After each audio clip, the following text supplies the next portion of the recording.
Hello. Wow. All right. So it's been a long time since I have done a podcast in general, let alone some sort of personal update. And right now, a lot of things are happening.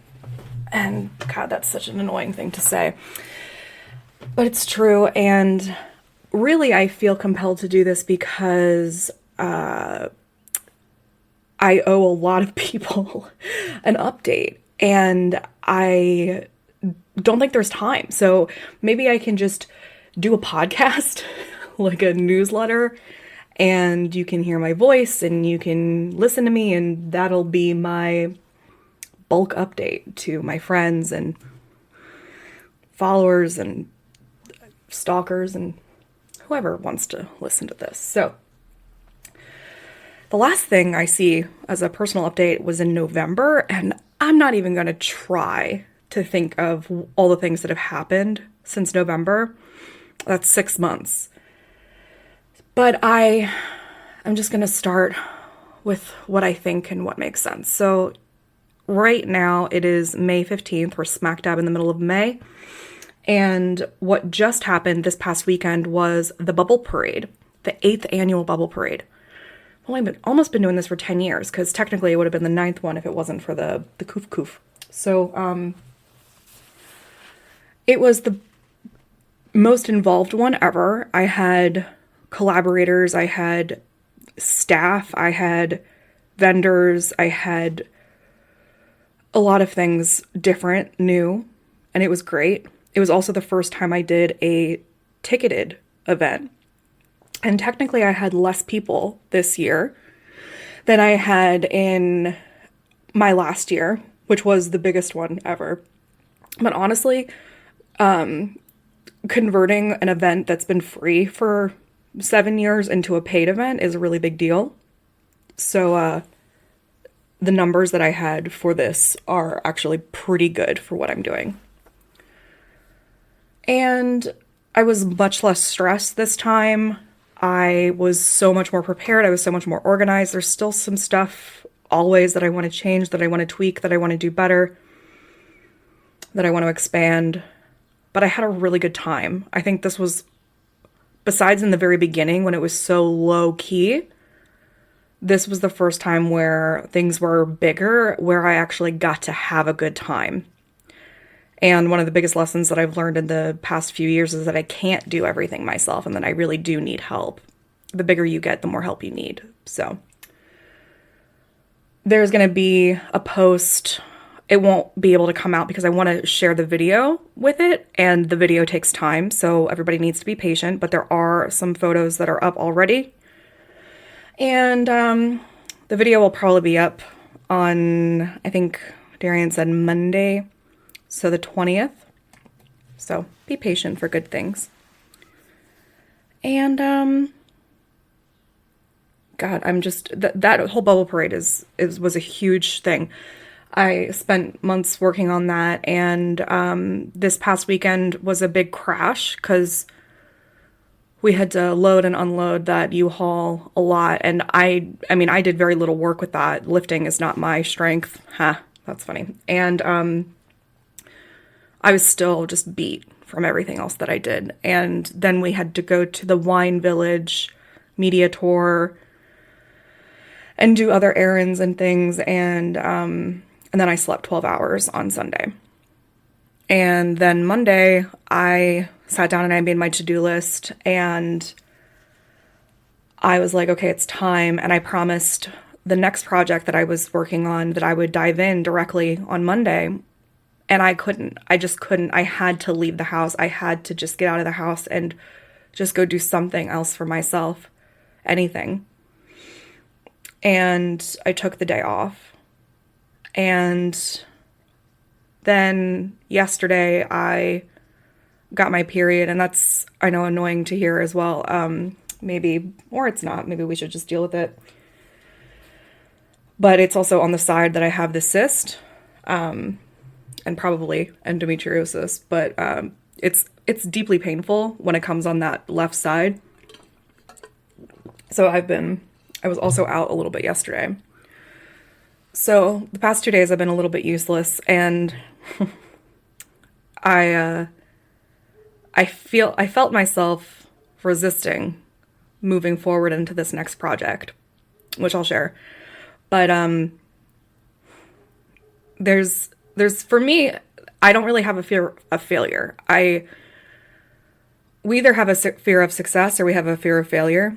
Most of the time, we have fear. Either way, it's fear. But if I fail at something, I don't mind. I was brought up with like a big sense of victim mentality and blame and martyring and playing dumb. Those are my parents' skills. And I'm also very brave in terms of like not caring what people think, right? Like I don't mind being messy and weird, and I mean I do. Like when people are like, "Don't you care what other people think?" Like I just posted a video of me like post as a lollipop on the side of the street, and I got like, I usually don't get mean comments on Facebook on my public page. I usually get them on YouTube, but there was like two immediately that said like, "A condom could have prevented this post and I would have pooped on you," or something like that. I don't, it does make my heart race a little bit. Like I can't help that. So if you think that I don't have human reactions to that, I do. What was the point of this? I just have thicker skin. And I know that in the bigger theme of things, it's not a big deal. And they're miserable, not me. But I have a fear of success. And it's more ultimately a fear of responsibility, I think. It's more of like, once I step into this next level, what is this going to require of me? I'm going to have to like do all these things and be responsible and accountable. And once I leave this old version of me behind that has all these excuses, and being able to call out or not have to like, will I be able to still play hooky? Will I be able to relax and do these things? And the fear, the scary part for me is that I won't be able to slack off, I guess. So I'm literally in this 2-day kind of period where I'm feeling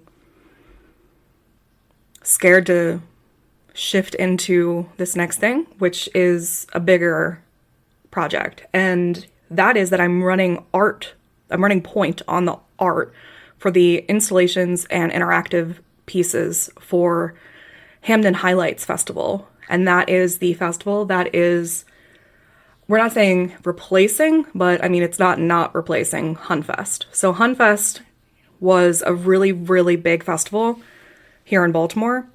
And for many reasons, it is no longer. And if you want to get into the politics of that, you are welcome to get into a wormhole.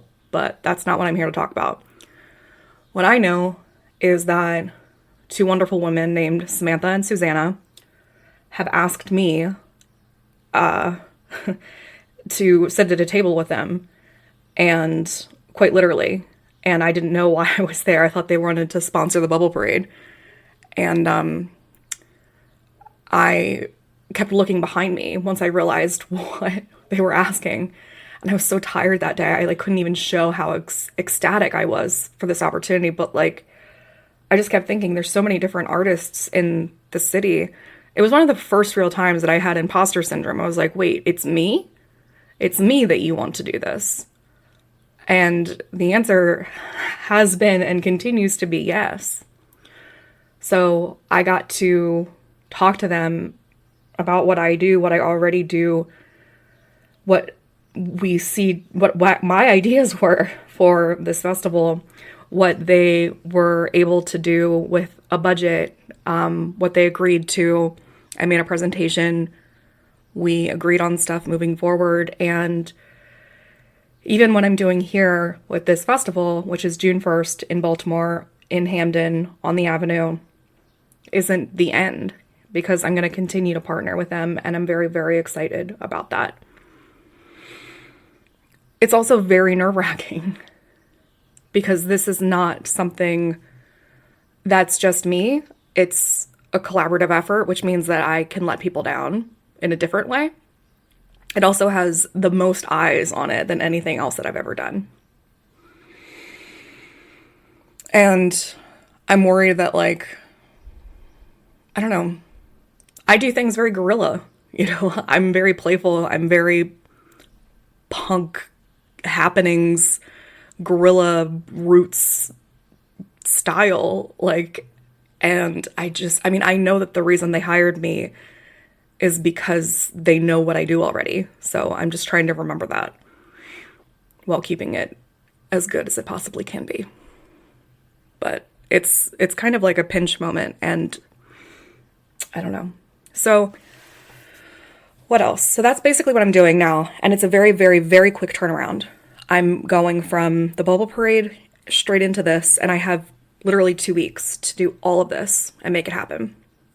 I can't believe that I was so close to booking a ticket to go to Chelsea Diane's Poem and Peonies event at the Biltmore in LA. And I was also thinking about doing my own trip to Tennessee.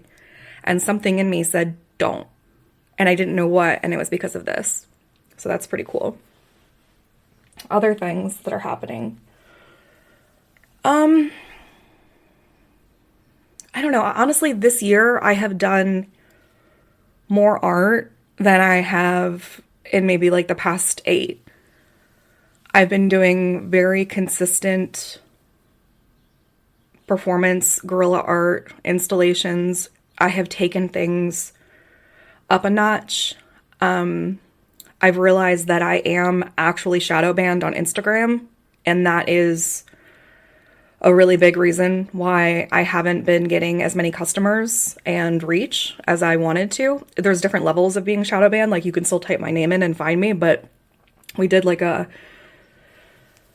A/B test and made a separate account and with the same exact content for 6 weeks and found out, like, yeah, it's that account. So apparently there's like weird words that you can use that will flag you, and they're really benign, like costumes and specific holidays and a lot of words that I use for play and mental health. And I don't know, it's all very silly, but I don't know what I can do to fix that, and I don't know what else to do. I've gone through all of my followers individually and made sure they're not robots, and to the blank eye, it looks like I have bought my followers, and I really understand that, and it's not true. But it's just another example of, like, you can't control how people perceive you, you know? But it really sucks that there's like 10,000 people who have chosen to follow me, who all have active accounts, because I've also gone through and made sure that, like, if they haven't been online for like 5 years, because I've been on Instagram for, God, over 10 now, then I've also deleted them, because it only shows you like 10% of your followers. It only shows your content to them. So I didn't want to waste it on those people either. So it's just a real bummer that, like, I feel like I'm making really good stuff and it's not being shown. But anyway. Oh, I did my first open mic stand-up. That was pretty cool. And you can watch that online too. It's not safe for work, but that's not the kind of stuff that I'm going to be doing likely. I mean, my stand-up probably won't be safe for work, but the content of it is sexual in nature.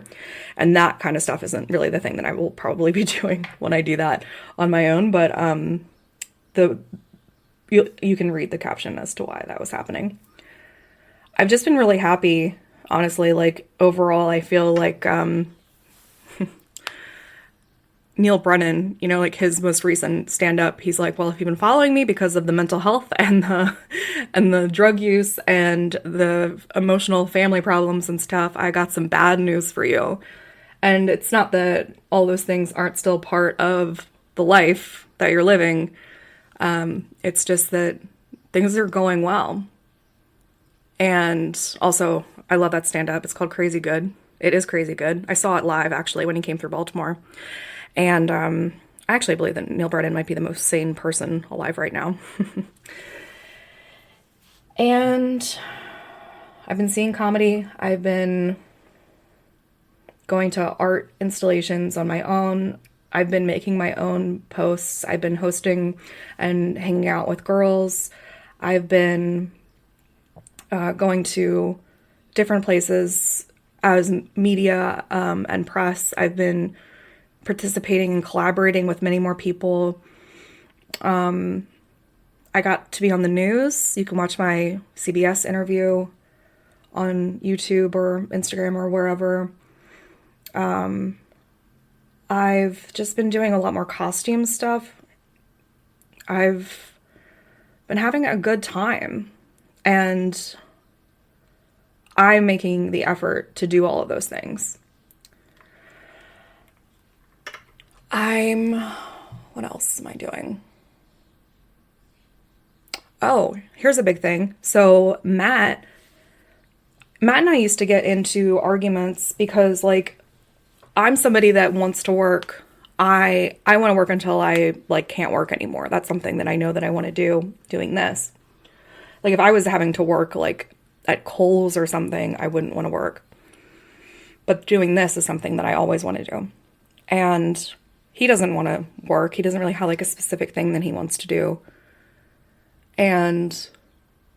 But like, money is always a thing, right? Like, we need money. Everyone needs money, unfortunately. And I would get upset about, like, his quote, like, lack of ambition when it comes to a job or, like, getting a raise or finding a promotion or getting another job that pays better. And I thought about it and I was like, well, you know, if I suddenly was, like, making $1 million or something, the first thing I would do would be to, like, retire him, like, to tell him to stop working and to come help me full time. And he would be more than interested in that. And I started thinking about how much money he was making every day that he was gone, and how long he was gone, and the kind of work that he was doing, and how tired and exhausted and miserable he was, and how much money I make during the day by compromise, in comparison, rather. And I decided that for 2 days of the week of his 5-day work week, that he should not go to work and stay here and help me. And it was one of the best decisions that I have made. Not only have we not had any fights, but he is better rested.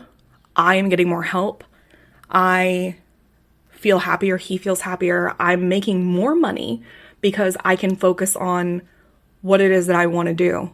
It's pretty crazy.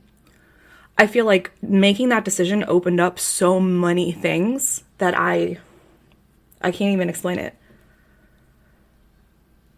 It was a really cool decision, and the goal is to just get him to not have to work those other 3 days too.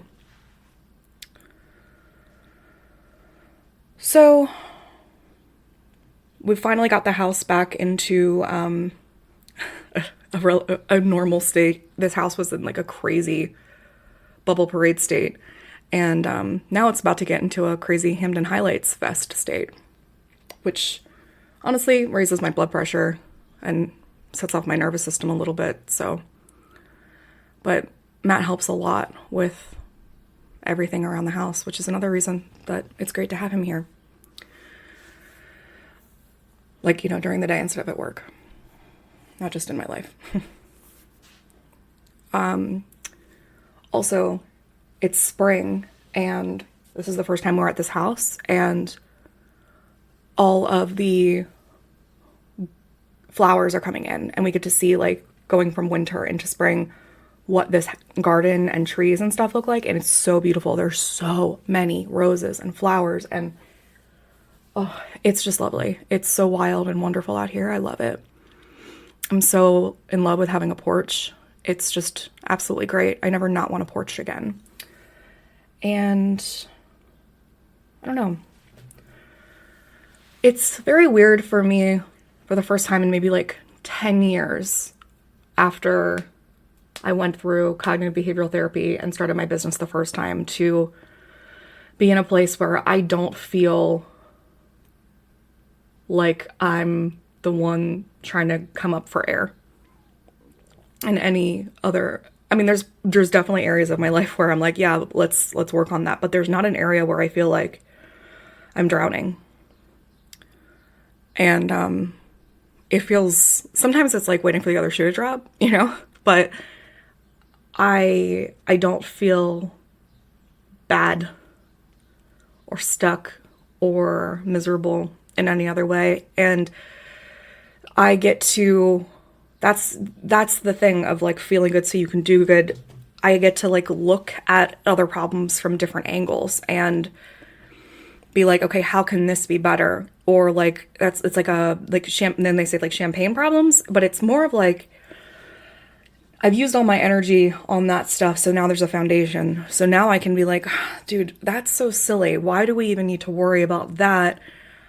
I can have a conversation about why I would, like, I don't know. So, for example, I'm trying to put it in less theoretical terms. I'm not worried about how I'm making rent right now. I'm not worried about health. I'm not worried about, my relationships or anything like that, like the big stuff, right?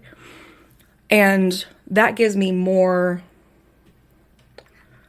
mental space to be able to have conversations about things like perspective and truth and clarity about the fact that, like, when I was at the nail salon getting a manicure and the nail lady was really mean to me, I was like, you know what? Screw it. I'm not staying here. I'm going to leave. Whereas maybe if I was really stressed, I would have just been like, I guess I had to stick it out, right? And maybe that's not me anyway. Maybe I would have already left. But then when I have people, I don't know why, but when I posted that, like, more people responded to that thing than anything else in the recent past. Like, I guess a lot of people have negative experiences at nail salons. But then I'm having more capacity to be able to respond to people individually as well. And it's because I'm, I guess, just doing better. So that's really the walking example of what it means to feel good so you can do good. If I'm drowning, I need to help myself first. And I can't coach, I can't talk, I can't shed perspective, I can't talk about truth, I can't come up with better theories, I can't think, I can't write, I can't do anything, I can't make art, certainly. And that's like definitively evidence from my past 8 years, right? Like there was a definitive lack of art in my life from me creating, right? So now, because I am not addicted to drugs and I'm healthier and my relationships aren't based on lies and I feel clear and safe, I can move up the ladder of the hierarchy of needs. And that's what I'm here to help you do as well, ultimately. So, yeah. That's it. And the other 2 days of like yesterday and the day before were me being like, okay, dude, I cannot help other people if I'm not helping myself. And it's just, sometimes it just needs like a big, like 48 hours of not doing anything. So that's what's up. And in terms of other stuff, like bigger things, I don't know. Like, it's like when you catch up with somebody like that you saw from high school, you're like, where do we start? If it's been 6 months, like, I don't know what to tell you. But look at my Instagram, look at my YouTube, look at Facebook or whatever, thing you watch, subscribe to. And there'll be photos from the Bubble Parade this time next week. And I don't know what else to say. But there's not really a conflict right now. And that's the kind of movie that I like watching. So keep watching. Because there's only good things that are coming this way. And I love you. And if you want to do something like coaching or get good news texts or mail or something cool, then you can go to uncustomary.org and find all the stuff. Or you can just follow along on social media. But I will talk to you later. All right. Bye, babes.